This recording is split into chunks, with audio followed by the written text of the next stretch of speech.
Hello, this is Mark Lindquist of Exercise Enlightenment TV, and in this video we're going to talk about time. Time is something that we're going to play with so that it doesn't overtake us and we get caught watching time. Watching time then is like we are trying to get to some end. We start now, we give ourselves an hour, and now we're counting the clock. We may not be conscious, but it's there. When you are into time and you start to connect with yourself with time and you start to project yourself in time, what happens is this moment gets distorted. The presence gets distorted because part of you is over here, finished, part of you is right here, and then part of you is when you started. There's a whole, you're like, think of it like 20 minutes, and you're in each one of those moments moving towards a finish.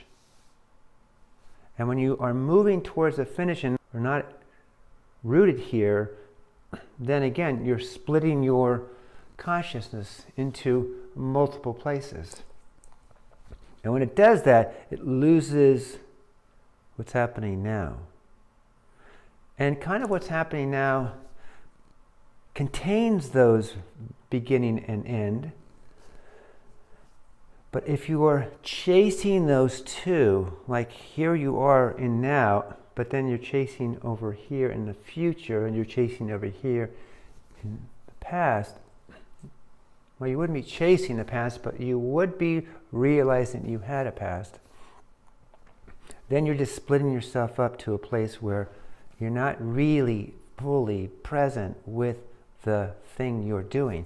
And what happens then, the mind creates kind of this picture of it's easy now, but it's going to be harder later. And then it starts to project this experience in the future of what you're going to feel in the future based on a set of rules that were created by you to get to the point where you're in that moment when it arises, but you've already kind of pre-created it.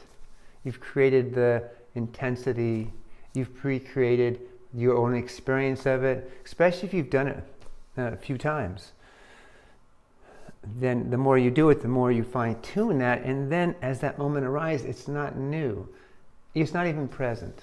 You're not even present when you arrive in that moment because you've already pre-set it up for whatever the experience you're going to have. It's pretty consistent there. There is no enlightenment there. It's just you being yourself in a moment that you think is real, but you've already created in the future already. You've already created from the past into the future.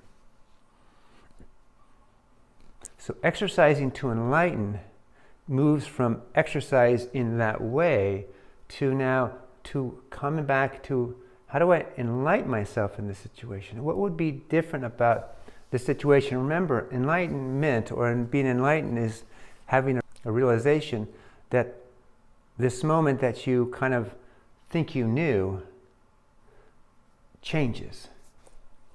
It gets altered based on who you are and how you are fully in now, fully in presence. So time counting is one of those things where the machines do it for us, we do it for us, or watches do it for us, or phones do it for us. And it's very tricky because it can be very subtle. And if you don't notice it and aren't even aware of it, you're doing this, then your experience of exercise is limiting. Enlightenment, that kind of the intense realization that I just experienced something, wow, different. So counting time is a thing that will get in the way of you enlightening yourself in that moment. Enlightenment still realizes there's time going by at one level. Like, it can see a clock. How it looks like for me is like, I can see seconds go by, and then you're like, okay, let's play with that second, and let's see if we can play with that second. Let's see if we can play with this second differently, and what's this different, and how is this different, and how is this second different? So you're kind of breaking it down from, 20 minutes, and we're shrinking it down to smaller and smaller and smaller and smaller time parts, so that it becomes even more 1 second. And you look inside, what's that 1 second hold? What's that 1 second hold? What is this in here? What is this in this place as I'm on the treadmill or doing an exercise? It's great with a treadmill or a bike on when you're just sitting in one place and playing with that. That's when you can really start to play with taking your mind and noticing that you've kind of like, you're caught in time and you're kind of pushing through this.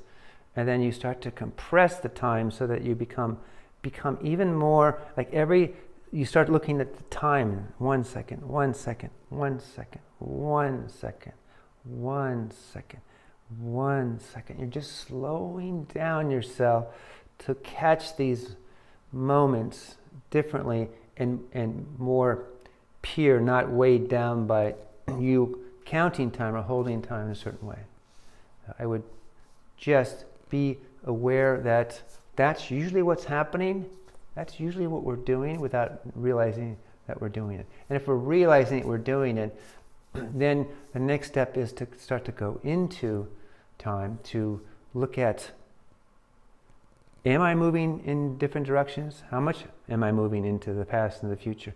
Am I sending myself out into the future? And then when you notice that, bring yourself right back. Continue to feel the moment, right? You can feel what's going on in your body, what's going on with your movement, what's going on, and it starts to open you up more. And you get a little wider as you get closer to presence that is almost like becomes like timeless. You're aware of time, but there's a timelessness about it. Feels like there's no time in time. I just wanted to touch on this notion of counting time and how it affects us greatly from exercising to enlighten ourselves in the moment. I hope you enjoyed this. There'll be more talk about this, about how to count in a certain ways. This is part of the process of exercising to enlightened. And thank you.